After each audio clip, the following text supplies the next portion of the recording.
Rice mill पर जबरन कब्जे का आरोप, मालिक ने लगाई न्याय की गुहार।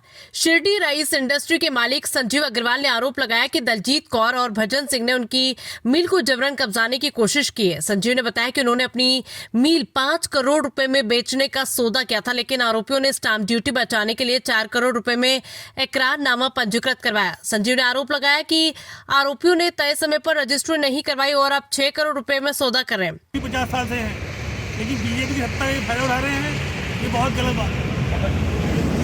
अपनी 50 साल से बीजेपी भी है, लेकिन ये बीजेपी में रह के ये गलत काम कर रहे हैं, ये गलत काम है। अपनी सत्ता का फायदा है तो जनता की नौकरी और जनता को खा रही है लोग, क्या फायदा उसका? अपने पद पे रह के ये लोग बहुत बार कहा कि आराम से बैठ के बात करो, आराम से बैठ के, मगर ये 2-4 बातें जनता की नौकर होकर जनता की प्रॉपर्टी हड़प कर रही है लोग। हम तो बीजेपी नेता नहीं, बच्चा का बीजेपी के। हम तो सीओ साहब के पास भी गए, उन्होंने भी 28 तारीख तक टाइम दिया, मगर इन्होंने फिर हमारे पे केस डाल दिया। अलग अलग वकीलों से हमें नोटिस भिजवा रहे हैं। योगी सरकार से यही अपील है कि भैया ऐसे आदमी को अपने समझ दिखाना चाहिए जो अपनी सत्ता का फायदा उठाते हैं। उन्होंने बताया कि आरोपियों ने उनकी मिल में जबरन कब्जा कर लिया और उन्हें और उनकी पत्नी को मारपीट की धमकी दी है।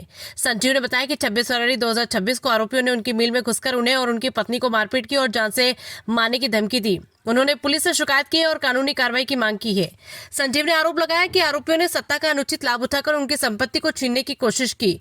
उन्होंने पुलिस से अनुरोध किया है कि उनकी रिपोर्ट लिखकर कानूनी कार्रवाई की जाए और आरोपियों को उनकी संपत्ति में हस्तक्षेप करने से रोका जाए। पीलीभीत से संवाददाता अबरार खान की रिपोर्ट।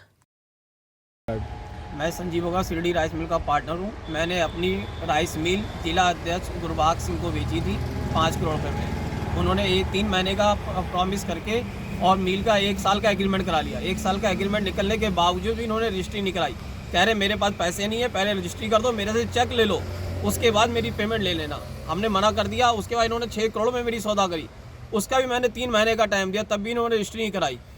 और आज मेरे पापा यहाँ पे अपना सामान निकालने आए, इनके नौकर ने बगैर देख के और ताला अंदर से लगा दिया और ताला नहीं खोला गया। मेरी वाइफ है, किडनी पेशेंट है, मेरे पापा भी दिक्कत में है, मेरी माताजी भी दिक्कत में है। अगर इन्हें आज के बाद भी कोई दिक्कत होती है, उसके जिम्मेदार गुरबाग सिंह होंगे, भजन सिंह होंगे और दलजीत कौर होंगी।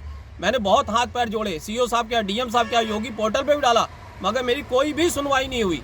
इसका जो भी जिम्मेदार होगा गुरबाग सिंह, भजन सिंह और दलजीत कौर होंगे। मैंने अपनी प्रॉपर्टी पे ताले लगाए, अगर ताले टूटते हैं उसके जिम्मेदार गुरबाग सिंह, भजन सिंह और दलजीत कौर होंगे। तो कल को आत्महत्या करने मजबूर है और मैं आत्महत्या करने मजबूर है। मेरे पत्नी के डायलिसिस कराने के लिए मेरे पास पैसे नहीं है। मैं दिल्ली गया, मैंने भजन सिंह से पैसे लेने थे, उन्होंने मेरे लिए 50,000 रुपये दिल्ली नहीं डाले। मैंने किसी और से मांग के अपनी घरवाली का इलाज कराया दिल्ली में। सरकार से वो है कि मेरा इसका निपटारा, मैं अब इसे बेचना नहीं चाह रहा। जो मैंने प्रॉपर्टी 5 करोड़ में बेची थी, आज की तारीख में मेरी प्रॉपर्टी 10 करोड़ रुपए की है।